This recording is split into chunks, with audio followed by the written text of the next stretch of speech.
तो कैसे हो? सब घर पर अच्छे होंगे।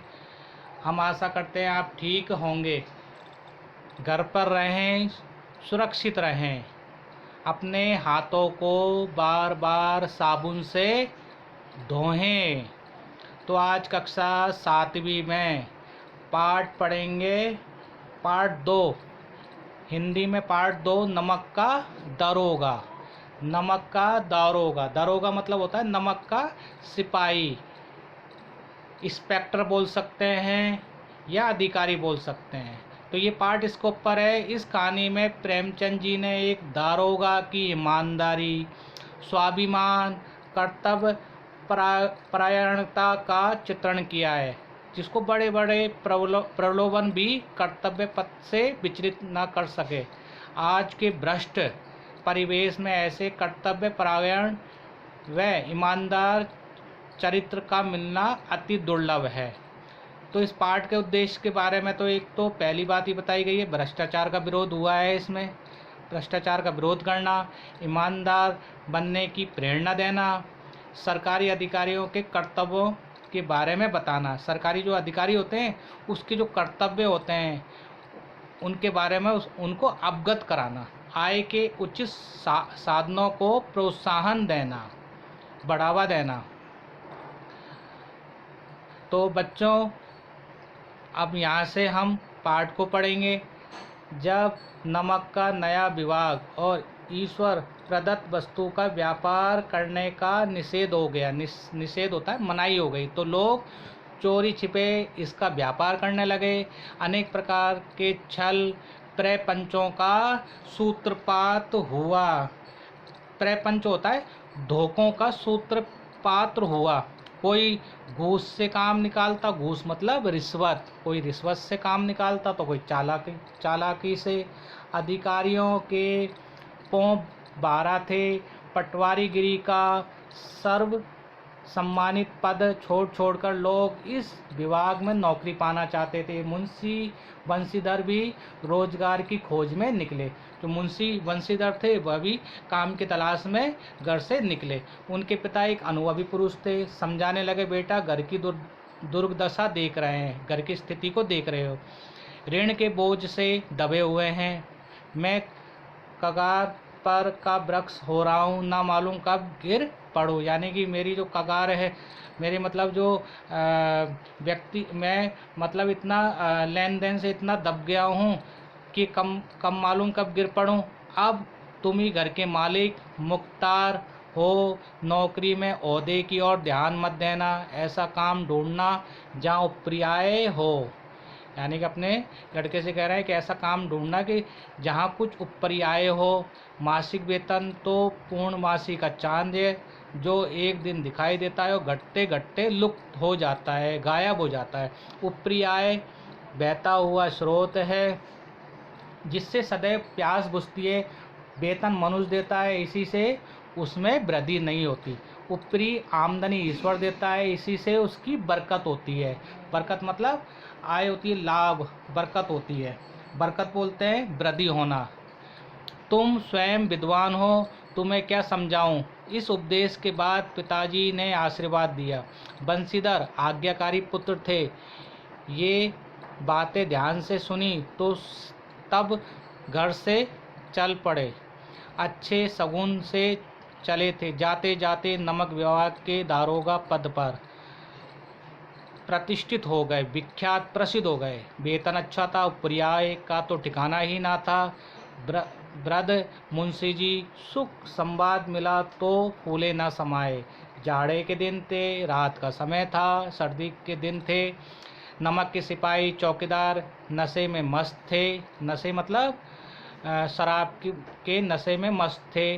मुंशी बंशीधर को यहाँ आए अभी 6 महीने से अधिक ना हुए थे, लेकिन इस थोड़े समय में उन्होंने अपनी कार्य कुशलता, उत्तम आचरण से अफसरों को मोहित कर लिया था। मोहित मतलब अपने बस में कर लिया था। अफसर मतलब होता है अधिकारियों को। अफसर लोग उन पर बहुत विश्वास करने लगे। नमक के दफ्तर से 1 मील पूर्व की ओर जमुना बहती थी।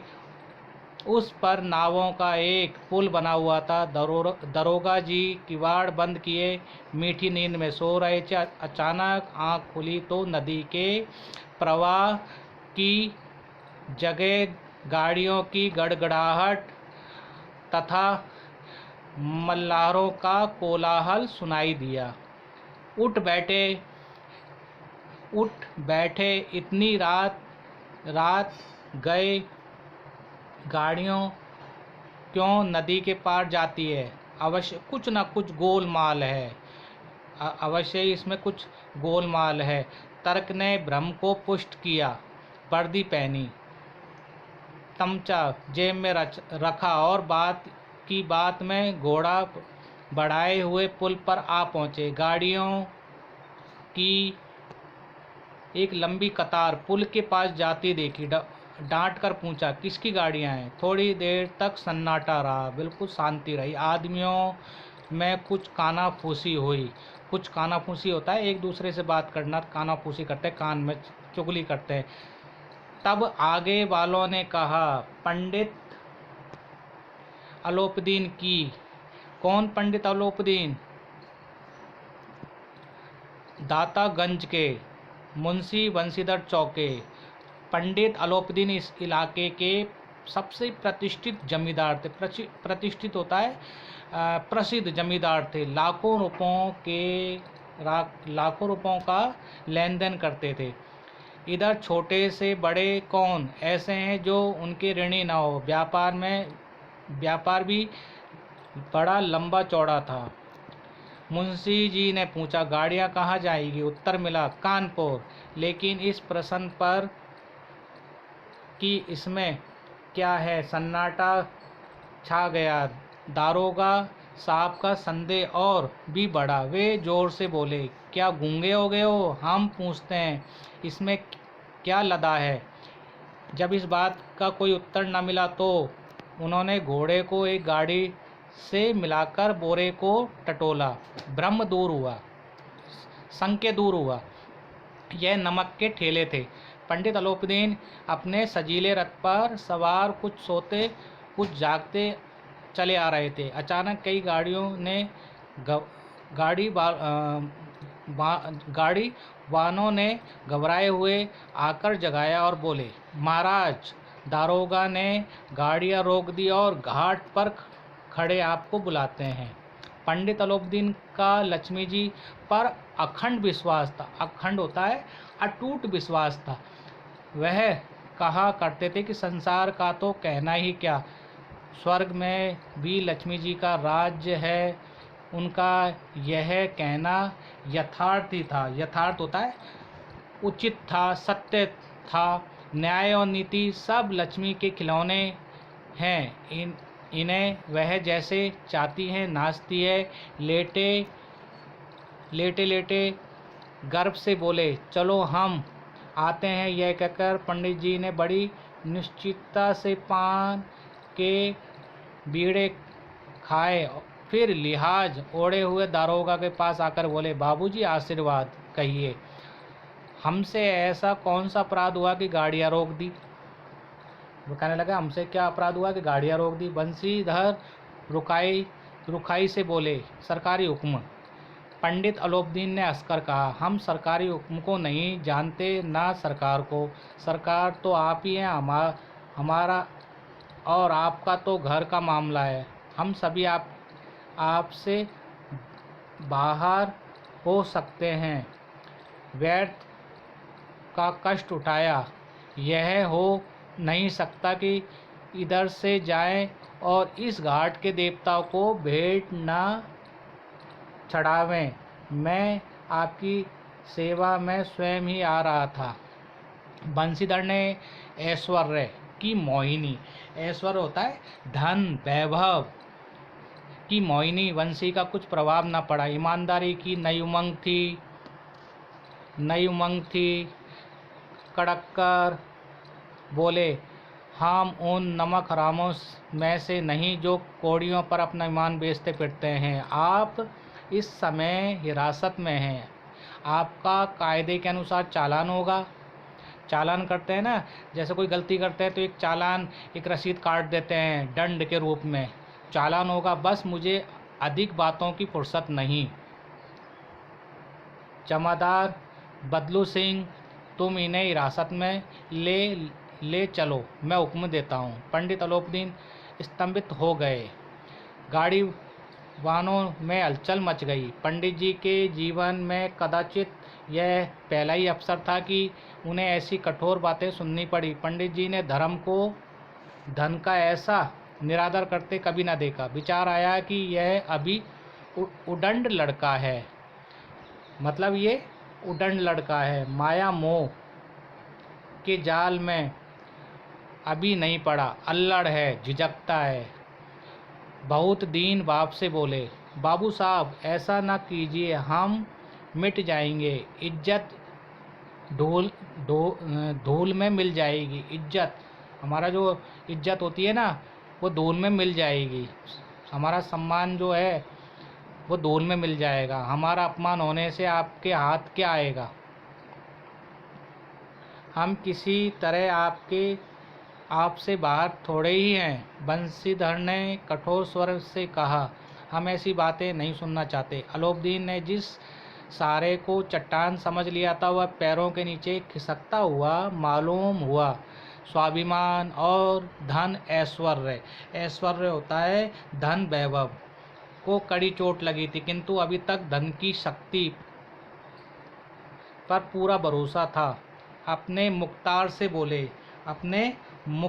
बोले, मतलब अपने अधिकारी से बोले, लाला जी 1000 की नोट बाबू साहब को भेंट करो। आप इस समय भूखे सिंह को रहे हैं।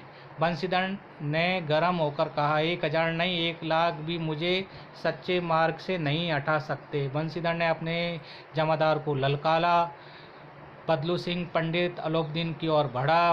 पंडित जी घबराकर 2-3 कदम पीछे हट गए। अत्यंत दीनता से बोले, बाबू साहब, ईश्वर के लिए मुझ पर दया कीजिए। मैं 25,000 पर निपटारा करने को तैयार हूँ, यानी कि मैं 25,000 तुम्हें देने के लिए तैयार हूँ इस निपटारे के लिए। असंभव बात है, 30,000 पर किसी तरह से संभव नहीं। क्या 40,000 पर भी नहीं? 40,000 नहीं, 40 लाख पर भी असंभव।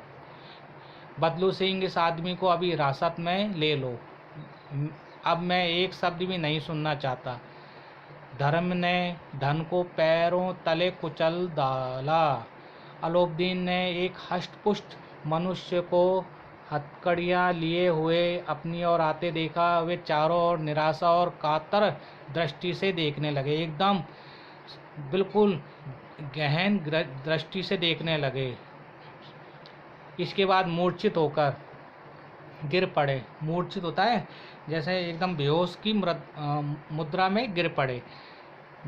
जब दूसरे दिन पंडित अलोपदीन अभियुक्त होकर कांस्टेबल के साथ, कांस्टेबल होता है सिपाही के साथ, हाथों में हथकड़ियाँ, हृदय में गलानी होता है ना, उसको बोलते हैं, जैसे हमने कोई गलती करती है तो हमको शर्मिंदा महसूस करते हैं, उसको गलानी बोलते हैं। और सो बड़े लज्जा से गर्दन झुकाए अदालत की ओर चले। वे सारे शहर में हलचल मच गई। सभी लोग विस्मित हो रहे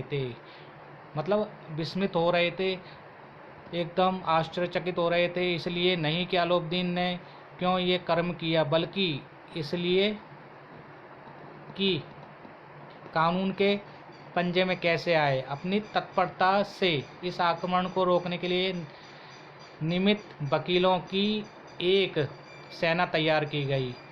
न्याय के मैदान में धर्म और धन में युद्ध ठन गया। बंसीधर चुप खड़े थे। उनके पास सत्य के सिवा न कोई बल था, न स्पष्ट भाषण के अतिरिक्त कोई शस्त्र। गवाह थे, किंतु लोभ से डावाडोल थे। इधर उधर मतलब फिक्स नहीं थे, इधर उधर थे, डावाडोल। मतलब उनके जो पास जो व्यक्ति थे, गवाह थे, वो डावाडोल थे, कभी भी इधर उधर लुढ़क सकते थे। यहाँ तक कि मुंशी जी को न्याय भी अपनी ओर से कुछ खींचा हुआ दिखाई पड़ता था। वह न्याय का दरबार था, परंतु कर्मचारियों पर पक्षपात का नशा छाया हुआ था। किंतु पक्षपात और न्याय का क्या मेल, यहाँ पक्षपात हो, जहाँ न्याय की कल्पना नहीं की जा सके। मुकदमा शीघ्र समाप्त हो गया। डिप्टी मजिस्ट्रेट ने अपनी तजवीज़ में लिखा, पंडित अलाउद्दीन के विरुद्ध दिए गए प्रमाण निर्मूल और भ्रमात्मक हैं। भ्रमात्मक होता है धोखे में डालने वाला। वकीलों ने फैसला सुनाया और छल पड़े। पंडित अलाउद्दीन मुस्कुराते हुए बाहर निकले। जब बंसीधर बाहर निकले तो चारों तरफ उन्हें ऊपर व्यंग्य बाणों की वर्षा होने लगी। उन्हें संसार का खेदजनक विचित्र अनुभव, न्याय विद्वता, लंबी चौड़ी उपाधियाँ, बड़ी बड़ी दाढ़ियाँ और ढीले चोंगे एक भी सच्चे आदर के पात्र नहीं हैं। बंसीधर ने धन से बैर मोल ले लिया, यानी कि बैर दुश्मनी मोल ले ली। उसका मूल्य चुकाना अनिवार्य था। कठिनता से एक सप्ताह बीता होगा कि मुख्तली का परवाना आ पहुंचा। कार्य परायणता का दंड मिला। बेचारे भग्न हृदय शोक और खेद से व्यथित घर को चले। बूढ़े मुंशी तो पहले से ही कुड़बुड़ा रहे थे कि चलते चलते इस लड़के को समझाया था, लेकिन इसने एक ना सुनी। जब मुंशी बंसीधर घर पहुंचे और बूढ़े पिताजी ने समाचार सुना तो सिर पीट लिया। बोले, जी चाहता है कि तुम्हारा और अपना सिर फोड़ डालूं। बहुत देर तक पछता कर हाथ मलते रहे। वृद्धा माता को भी दुख हुआ, यानी कि वृद्ध जो माता थी उसको भी दुख हुआ। पत्नी ने तो कई दिन तक सीधे मुंह से बात भी नहीं की। पत्नी ने तो सीधे मुंह तक बात भी नहीं की। इसी प्रकार एक सप्ताह बीत गया। संध्या का समय था, शाम का समय था। बूढ़े मुंशी जी बैठे राम नाम की माला जप रहे थे। उसी समय उनके द्वार पर सजा हुआ रथ आकर रुका। मुंशी जी अगवानी को दौड़े। देखा कि पंडित अलाउद्दीन झुककर दंडवत की और बोले, हमारा भाग्य उदय हुआ। आपके चरण इस द्वार पर आए। आप हमारे पूज्य देवता हैं। आपको कौन सा मुंह दिखाए। मुंह में तो कालिक लगी हुई है। कालिक होता है काला मैल लगा हुआ है, किंतु क्या करें, अभागा कपूत है। नहीं तो आपके क्यों मुंह छिपाना पड़ता। ईश्वर निसंता चाहे रखे पर ऐसी ना दे। पंडित अलाउद्दीन ने कहा, नहीं भाई साहब, ऐसा नहीं ना कहिए। मुंशी जी ने चकित होकर कहा, ऐसी संतान को क्या कहूँ। अलाउद्दीन ने वात्सल्य पूर्वक स्वर में कहा, कुल तिलक और पुरखों की कीर्ति, पुरखों मतलब होता है पूर्वज की जो कीर्ति उज्जवल करने वाले संसार में एक ऐसे धर्म परायण मनुष्य हैं जो धर्म पर अपना सब कुछ अर्पण कर सकें।